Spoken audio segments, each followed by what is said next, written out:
ফুসফুস ও হৃদযন্ত্রের সংক্রমণ নিয়ে রাজধানীর এভার কেয়ার হাসপাতালের সিসিইউতে চিকিৎসাধীন বিএনপি চেয়ারপারসন বেগম খালেদা জিয়া।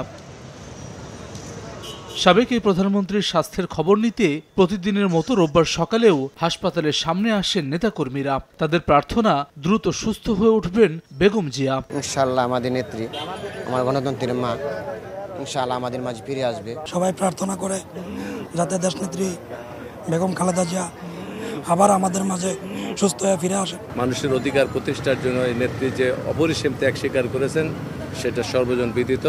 আজকে উনি যে অবস্থায় রয়েছেন সেখানে আমরা শুধু মানুষের কাছে দোয়া চাই। এর আগে শনিবার রাতে বিএনপি চেয়ারপারসনের শারীরিক অবস্থা নিয়ে ব্রিফিং করেন তার ব্যক্তিগত চিকিৎসক ও মেডিকেল বোর্ড সদস্য ডাক্তার AZM জাহিদ হোসেন। জানান ৩ দিন ধরে বেগম জিয়ার শারীরিক অবস্থা অপরিবর্তিত। বিদেশে পাঠানোর বিষয়টি নির্ভর করছে স্বাস্থ্য ও মেডিকেল বোর্ডের সুপারিশের উপর। ওনার অবস্থা গত 3 দিন 27, 28, আজকে 29 তারিখ, আলহামদুলিল্লাহ ওনার অবস্থা একই পর্যায়ে আছে এবং এটাকে আমরা ডাক্তারি ভাষায় যদি বলি অর্থাৎ শি ইজ মেনটেইনিং দি ট্রিটমেন্ট, অর্থাৎ চিকিৎসকরা যে চিকিৎসা দিচ্ছে এই চিকিৎসা উনি গ্রহণ করতে পারছেন।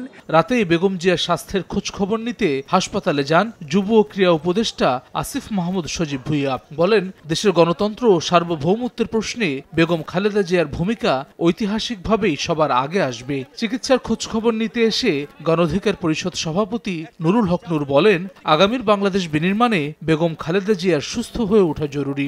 বাংলাদেশের গণতন্ত্রের প্রশ্নে কিংবা বাংলাদেশের সার্বভৌমত্বের প্রশ্নে আমরা দেখেছি যে বেগম খালেদা জিয়া নামটা সবার আগে আসবে। বাংলাদেশ এখন গণতান্ত্রিক রূপান্তরের যে সময় পার করছে, এই সময়ে আসলে বাংলাদেশের মানুষ বেগম খালেদা জিয়ার ব্যাপারে যে কোনো ধরনের খারাপ সংবাদের জন্য প্রস্তুত না এবং আমরা প্রত্যাশা করি যে তিনি দ্রুতই সুস্থ হবেন এবং বাংলাদেশের এই গণতান্ত্রিক উত্তরণের যে প্রক্রিয়া সেটাও তিনি দেখে যাবেন।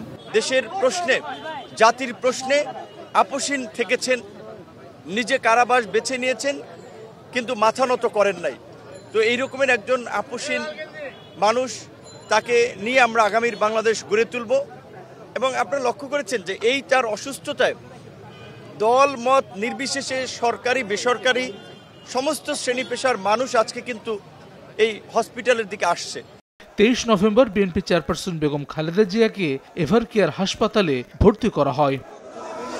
হাসান ওয়ালি, সময় সংবাদ, ঢাকা।